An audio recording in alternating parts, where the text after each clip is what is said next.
Assalamualaikum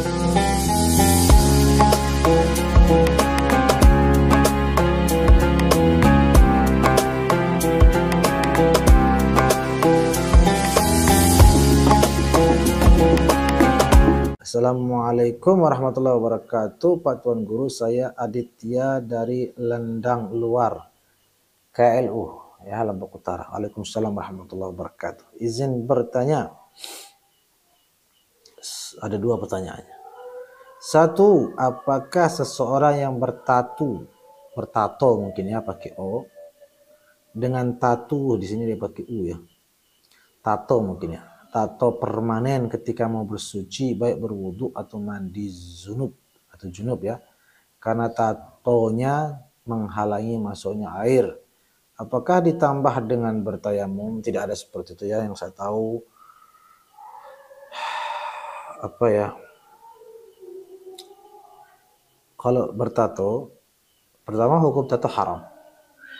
Selain merubah ciptaan Allah, juga memasukkan benda-benda yang najis ke dalam badan. Plus lagi menghalangi masuknya air wudu seperti dikatakan tadi. Jadi bukan hanya karena tidak masuknya air, merubah ciptaan Allah, memasukkan benda yang najis. Jadi banyak banyak alasan keharamannya. Soal tato ini bahkan dalam hadis dikatakan dilaknat, nauzubillah.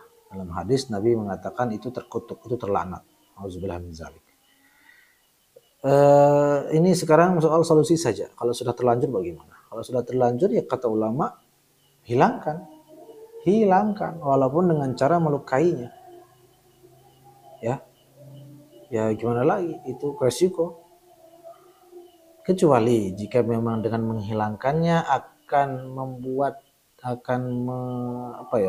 cacat yang parah sehingga kondisi menjadi sangat-sangat buruk, ya, maka dalam keadaan seperti itulah ya mungkin ya misalnya semua badannya ditato.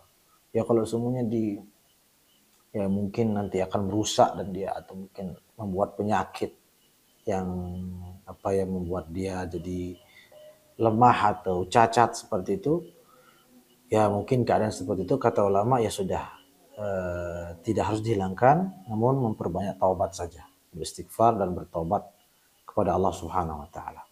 Soal wudu tetap normal, wudu biasa, tidak perlu tayamum. Begitu juga mandi junub.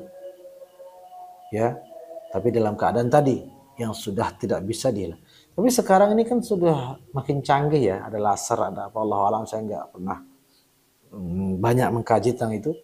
Tapi feeling saya semakin canggih sekarang. Untuk menghilangkan tato itu saya pikir tidak sulit zaman sekarang dan tidak akan menyisakan luka. Jadi saya pikir tidak ada alasan sekarang. Tetap harus dihilangkan supaya wudhunya sah, maka sholatnya pun sah. Jika tidak dihilangkan, padahal mampu dihilangkan tanpa menyisakan kecacatan atau luka yang parah, maka jelas sholatnya tidak sah, wudhunya tidak sah, ya, dan menanggung dosa sepanjang dia bertato itu. Ya, seperti itu ya kira-kira untuk pertanyaan pertama. Selanjutnya untuk pertanyaan kedua, dikatakan di sini bagaimana hukumnya seorang istri yang ditinggal suaminya merantau berpuluh-puluh tahun tanpa ada kabar atau kabar talak dari si suami, kemudian si istri menikah lagi. Innalillahi.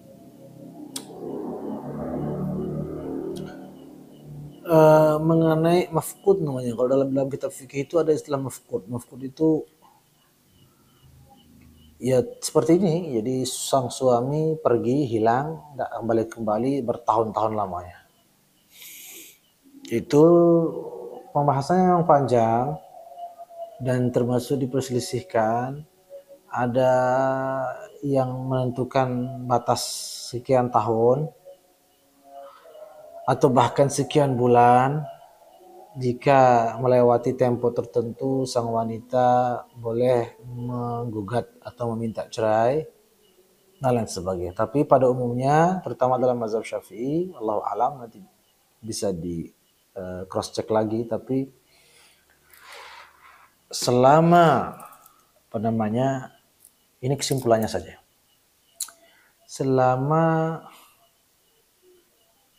belum dipastikan kematiannya, ya, misalnya dia hilang gitu, hilang, nggak ada kabar seperti dikatakan tadi, nggak ada kawan, nggak ada apapun, hilang betul, nggak ada juga kabar cerai, selama masih dipastikan bahwa suami tersebut belum meninggal dunia, atau dengan kata lain selama belum dipastikan kematiannya, apalagi belum diperkirakan kematiannya, maka tidak boleh menikah dengan laki-laki manapun. Dia masih suami Anda. Tinggal Anda bersabar, yang perempuan maksudnya tinggal bersabar dan berdoa semoga lekas dikembalikan itu suami. Ya. Tapi jika sudah tidak ada kabar, sudah dicari dengan segala macam cara, ditambah pula bertahun-tahun sampai 4 tahunan, maka di sini mulai para ulama itu memberikan beberapa jalan alternatif. Antara lain memang ada yang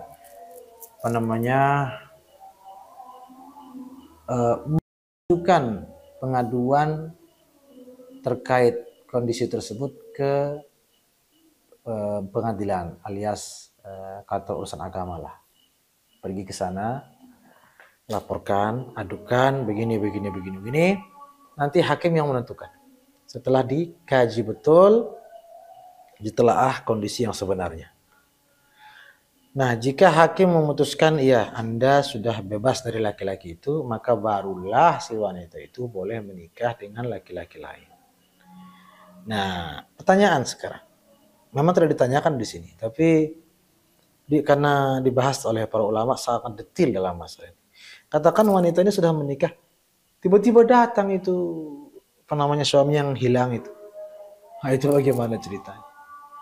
Nah, ada ulama ini juga ada beragam pendapat. Ada yang mengatakan segera wanita itu kembali ke suami asalnya dan meninggalkan laki-laki yang dinikahi belakangan itu. Ada pendapat mengatakan si laki-laki diberikan pilihan. Jika dia merelakan, maka ya sudah. Sah, tetap sah wanita ini bersama laki-laki yang dinikahinya belakangan itu.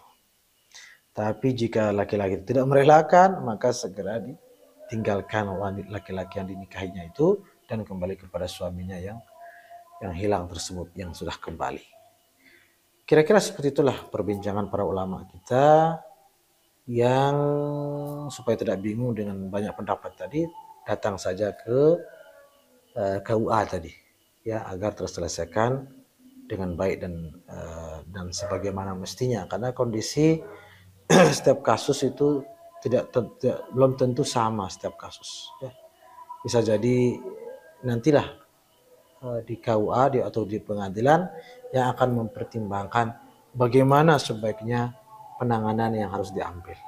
Mudah-mudahan Allah Subhanahu wa taala menjaga kita semua, melindungi keluarga kita, rumah tangga kita diberkahi oleh Allah Subhanahu wa taala, dan diberikan kita kesabaran dalam menghadapi berbagai uji coba yang diberikan oleh Allah Subhanahu wa taala, agar kita menjadi hamba-hambanya yang diberkahi serta dinaungi rahmatnya di dunia dan di akhirat. Amin amin ya rabbal alamin.